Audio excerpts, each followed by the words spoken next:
అందరికీ శ్రీరామనవమి శుభాకాంక్షలు. మేమందరం కూడా మంచిగా శ్రీరామనవమికి గుడికైతే వెళ్ళామన్నమాట.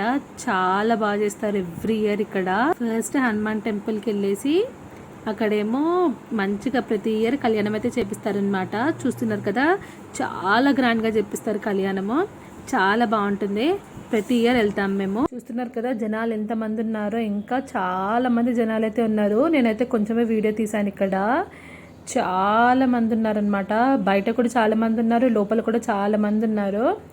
చాలా గ్రాండ్గా చేపిస్తారు. ఇక్కడ చూస్తున్నారు కదా, ఈ అంకుల్ మంచిగా డాన్స్ చేస్తారనమాట. చాలా బాగా చేస్తారు తను. చాలా మంది ఇంకా వీడియోస్ కూడా తీసుకుంటున్నారు అంకుల్ది. నేను కూడా కొంచెం వీడియో అయితే తీశాను. రష్ ఫుల్ ఉంటుంది ఇక్కడ. ఇక్కడ దర్శనం చేసుకొని ఇంకా మేము ముందున్న సాయిబాబా గుడికి అయితే వెళ్ళాము. మంచిగా అన్నదానం కూడా చేపిస్తారనమాట అక్కడ. చాలా బాగుంటుంది. మంచిగా దర్శనం అయితే చేసుకున్నాము. దాని తర్వాత ముందే బాబా గుడిలో కూడా శ్రీరాముని కళ్యాణం అయితే చేస్తారనమాట. అక్కడ కూడా వెళ్ళామన్నమాట. అక్కడ కూడా మంచిగా అన్నదానం అవన్నీ అయితే చేపిస్తారు. చాలా మంది జనాలు ఉన్నారు ఇక్కడ కూడా. ప్రతి ఇయర్ అక్కడ చేపిస్తారు, ఇక్కడ చేపిస్తారు. రెండు చోట్ల చాలా మంచిగా చేపిస్తారనమాట.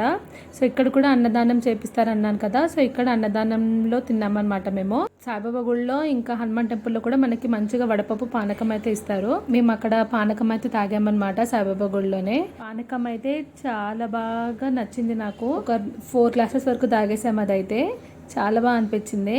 అక్కడ సాయిబాబా గుడిలో అయితే మాకు మంచిగా ముత్యాల తలంబ్రాలు అయితే వచ్చాయన్నమాట. మా అన్నకు వచ్చింది ముత్యాల తలంబ్రాలు. చాలా బాగా అనిపించింది. చాలా బ్లెస్డ్గా ఫీల్ అయ్యాము.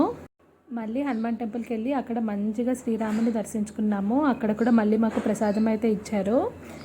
తలంబ్రాలు కూడా ఇచ్చారనమాట. చాలా బాగా అనిపించింది. ఈ వీడియో కనుక నచ్చితే తప్పకుండా లైక్ చేయండి, షేర్ చేయండి, అండ్ సబ్స్క్రైబ్ చేయడం అయితే మర్చిపోకండి. Thank you for watching.